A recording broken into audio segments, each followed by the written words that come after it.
Hi, it's Gracie and Scott from Small Worlds Big Adventures, and today we're going to be doing some Reddit responses. To kick it off, we're doing What did I do wrong? Are there unspoken rules in the community I broke? My ex introduced me to Android Netrunner, and it was my first time ever playing a game like that.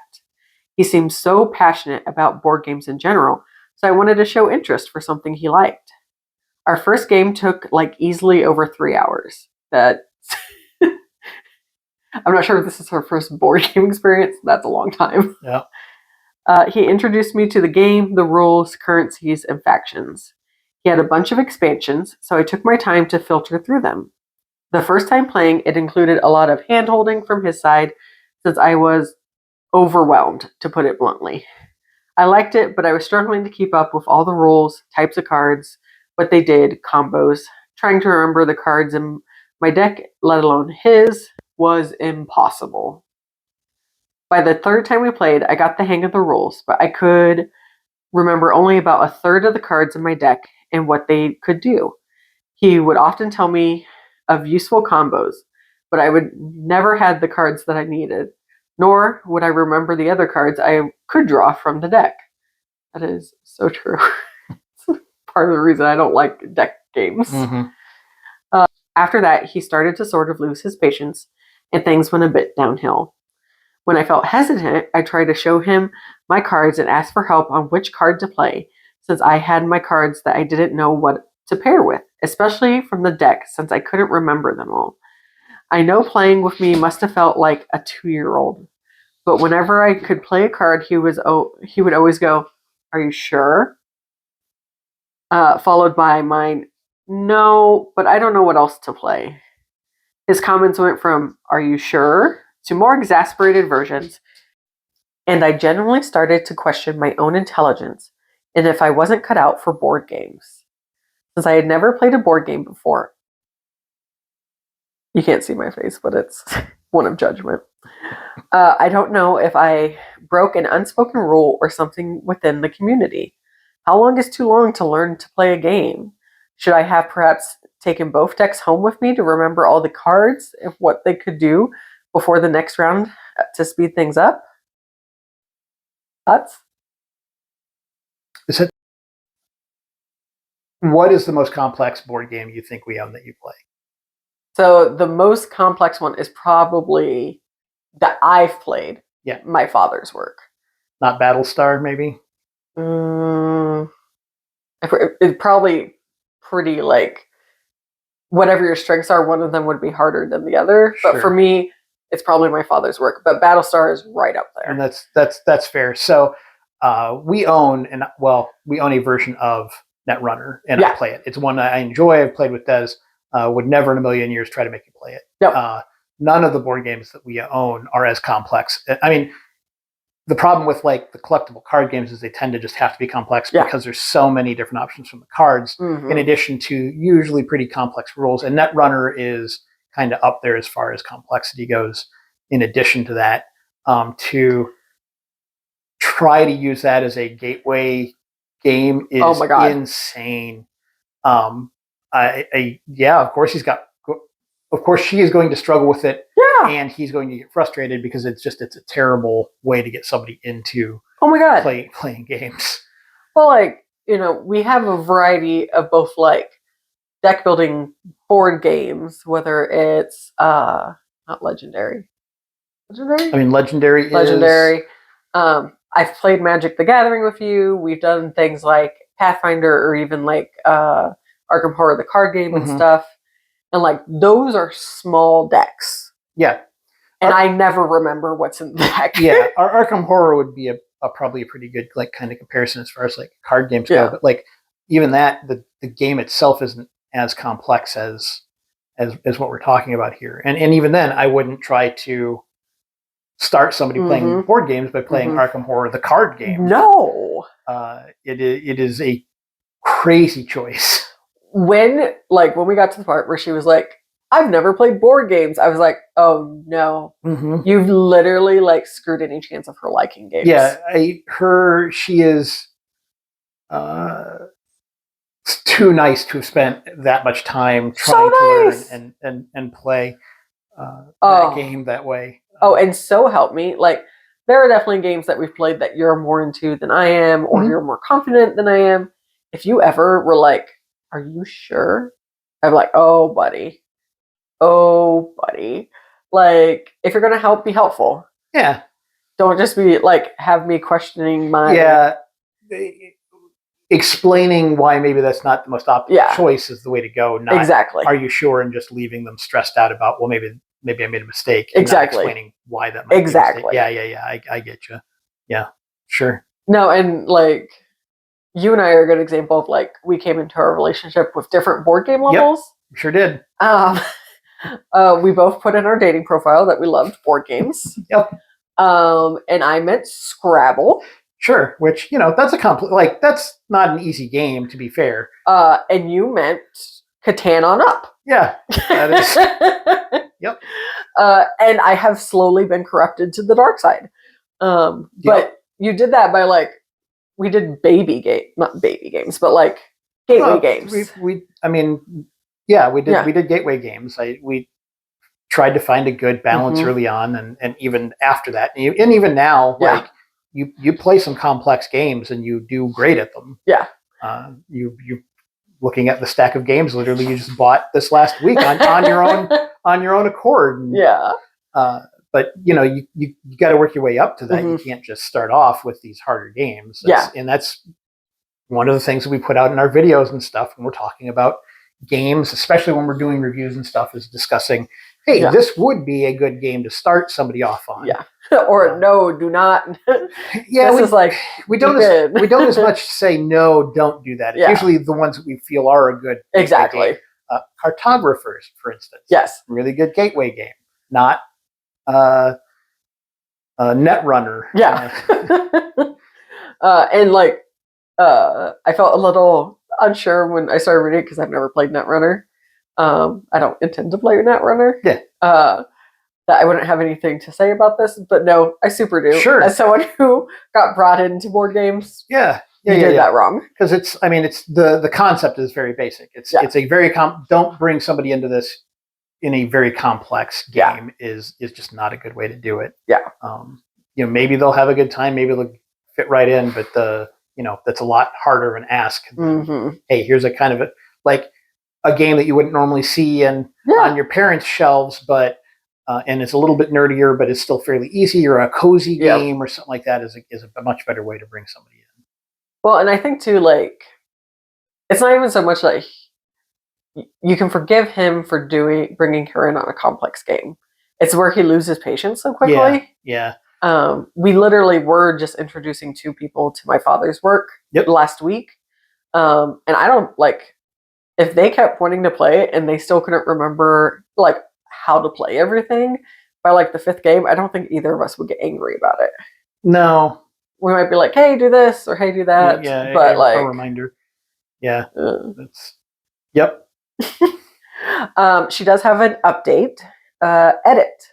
Thank you for the comments. I was generally sad the last few times we played because playing with him was no longer fun, and it just made me anxious, and I would make more mistakes. Ain't that the truth? In the end, I came to truly like board games and ended up getting some of my own.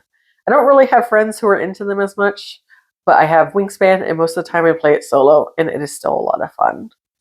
I don't know what happened between the last one and this, but it sounds like maybe some comments gave her suggestions of other board games to try.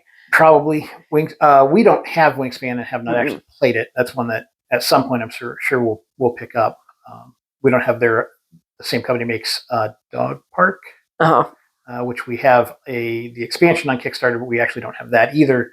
But that sounds like a much better game to get in with. It's a cozy game, and it sounds like she's having a lot of fun. It does make me wonder: is she still with her boyfriend? That's what I want to know. I hope no. Honestly, I hate to be a Reddit jump to breakup, but that patience is really important, especially in a relationship, and it doesn't sound like he has a lot of it. I do think also theming wise, you have to take into consideration. What's the theme of Netrunner? Is it cowboys? No. It's cyberpunk. Cyberpunk. Because if she's also not into cyberpunk, then what's the point? Yeah. We got recently Maple Valley, which is a cozy game. Love cozy games. And at this point, I am comfortable with more complex board games. Oh, yeah. But like, I could see a lot of people picking that game up and going, oh, look, it's cute and cozy. And then going, oh, this is way more than I anticipated. Yeah. But they may stick it out because they like the theming. Yeah. Final thoughts are kind of twofold. Yeah. One is a bit of relationship advice in that you need to learn patience if you're going to be dealing with other people. Yeah. Because if you start going off the handle, that is just one, not a good look and not good for a relationship. And then, even if you are getting frustrated and stuff, you need to learn the coping mechanisms to, work your way through that. Yeah. Sounds like maybe they're very young and kind of don't have those yet. Maybe a good learning experience for him, as especially the other thing is kind of what we talked about when you're in, and we've talked about in other videos, is when you're looking to onboard people into more nerdy games than like Monopoly, you got to be careful on what games you're using to use as gateway games. Some of them are really good and some of them are not. All right, the story is from r/D&D. Out of the box ways to roleplay Druid. What are some out-of-the-box ways to play a Druid? I'm not talking mechanics, but roleplay. I played a lot of Druids, and most of the time I fall into the same archetype of the nature-loving stranger to civilization. One other time I played a wildfire Druid who was a pyromaniac and wanted to cleanse the world with fire. So that was fun. Or a cliche hippie tree hugger. But what are some wacky, fun, unique ideas for your Druid character? One of the things I like, and I have actually played before in a game, and I can't take full credit for it because it technically comes, I think, from Shadowrun, is an urban Druid. Because urban areas, while they have, colonized the land essentially and stripped out forests and stuff like that, they always still have a nature aspect to them. Yeah. There's no way around it. Even in our world today, you have raccoons and pigeons and mold and moss and weird things like that. And so playing an urban Druid would be an interesting take on the traditional wildlands style Druid. Another take would be a Druid who is helping civilization enter the wilds, but in a way that is cohesive and unifying rather than destructive would be an interesting take on a Druid as well. I know I haven't played Druids, but like based off like what you're saying, I have instantly a ton of ideas. You could be a little like hobby farmer. Sure. You just real like plants and animals and all that stuff. And you probably live in town and you just have your little half-acre lot. Yep. And it grows from there. That could be really fun. That could be neat. You could be somebody who like works in the landfill and uses mushrooms and stuff to like get stuff to digest in a healthy way. That's not what it does. It doesn't digest. It decomposes. But I think what we're both getting at is kind of like that.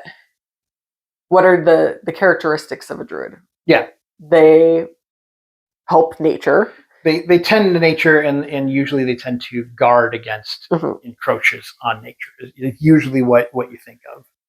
So, I mean, if you just think about day-to-day life, like what roles or ways do we engage with nature on a day-to-day, what types of people do that? Yeah. Maybe you run a little tea garden. Yep. And we'll have little tea dragons. You could be an urban garden. Could be an interesting thing. Just choosing. Very often when you think of Druid, or when people think of Druid, they think of the deep forests for Dungeons and Dragons. But even just changing thing, you could be a Druid who is from the underground. Yeah. Like you said, mushrooms and stuff. There's a whole wide world in caves and things that can be explored. Or even like water sources and stuff. Like, you could be a goddamn Aquaman. Sure. You could be Aquaman. He doesn't suck at all. He's probably a Druid. The only thing, like I said, is simply just kind of thinking of druids in a different way than what they traditionally are. And like I said, the one that comes to mind is being an urban druid, and how then does a druid kind of navigate that kind of lifestyle? What does that mean to your character and stuff? I think like a really good way, especially if off the top of your head you can't fight back against like the automatic stereotypes, like nothing comes to mind, you can go ahead and like look at those beginner level spells and traits and whatnot, and then just kind of like back map, if you will. You know, take animal friendship for example. You might have animal friendship because you're deep in the woods and you're surrounded by animals. You might have animal friendship because you run a animal sanctuary or a dog kennel or something like that. So like coming up with all the different ways that like you might have developed animal friendship that aren't, you know, just having been a wild person. Right. Well, thank you guys so much for listening to our takes on these Reddit's conundrums. If you enjoyed hearing us process through these, go ahead and drop a like on this video. If you subscribe, you'll get to see our videos pop up in your feed. And if you hit the notification bell, you'll be notified every time we upload. We would love to hear your takes on this, so go ahead and drop your responses down below. There's definitely some hot takes in these, so we're curious if you guys agree or not. But there's nothing else. Bye. We'll see you next time.